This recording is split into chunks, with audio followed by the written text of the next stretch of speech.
girls, they do a lot all the time in a really beautiful way.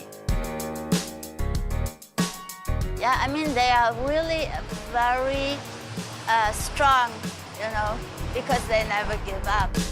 Always been a dreamer. I've always had a dream. Always been a dreamer. Always had a dream. Always been a dreamer. I've always had a dream. Always been a dreamer. Always. It's hard sometimes to burn something down. It's about this feeling.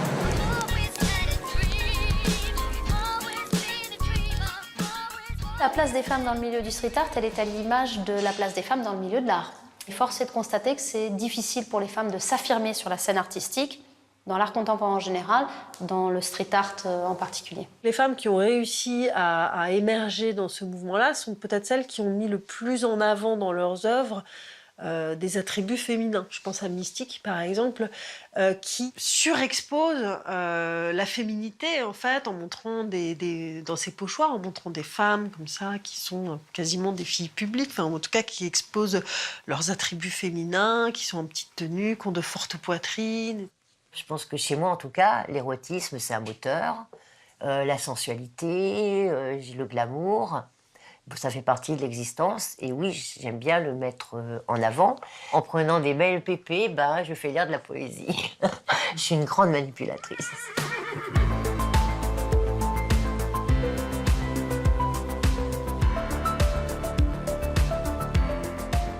Un projet actuel sur lequel je travaille qui s'appelle Amazon, où là je rends hommage aux Amazones de Dahomey qui étaient des guerrières. Il y avait une armée de 6000 femmes qui défendaient leur territoire et il y a beaucoup d'histoires comme ça en Afrique de femmes qui se sont battues pour leur peuple. C'est-à-dire que moi, c'est des femmes qui m'inspirent, qui me permettent aussi d'avancer et de me construire en tant que femme. Moi, ça m'intéresse de valoriser des histoires comme ça, pour que chacun puisse avoir ce support-là pour se construire.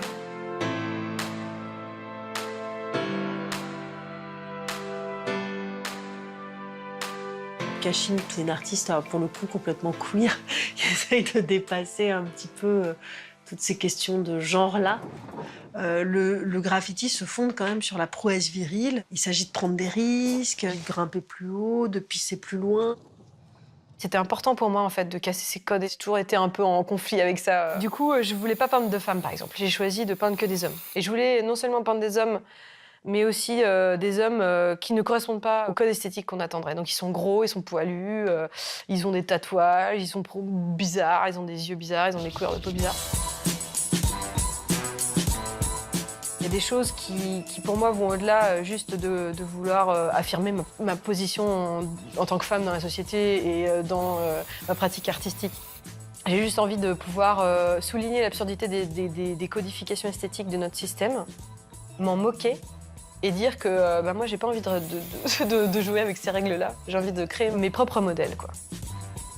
Le street art est aussi macho que n'importe quel mouvement artistique contemporain. C'est-à-dire que finalement, il n'y a pas tellement de différence entre ce qui se passe dans un musée aujourd'hui ou dans une exposition aujourd'hui et ce qui se passe dans la rue. Tu te retrouves face à un collectionneur qui n'a pas compris que c'était toi l'artiste, en fait, par exemple. Et donc, il te parle pendant 20 minutes et toi, tu essayes de lui dire que c'est toi, en fait, qui a peint, tu vois. Et en fait, le mec, il continue à te parler de l'artiste au masculin, tu vois, en attendant qu'il arrive. Ou alors des institutions qui voudraient qu'en fait, parce qu'on va faire un événement où on va inviter des gens qui peignent à la bombe, ils s'attendraient à ce que je sois en survêtement, il aurait fallu que j'ai une casquette à l'envers, il aurait fallu que je dise wesh. Il faut changer le regard que la société a justement sur les femmes et le droit que les femmes se donnent à s'émanciper justement des règles qu'on leur impose.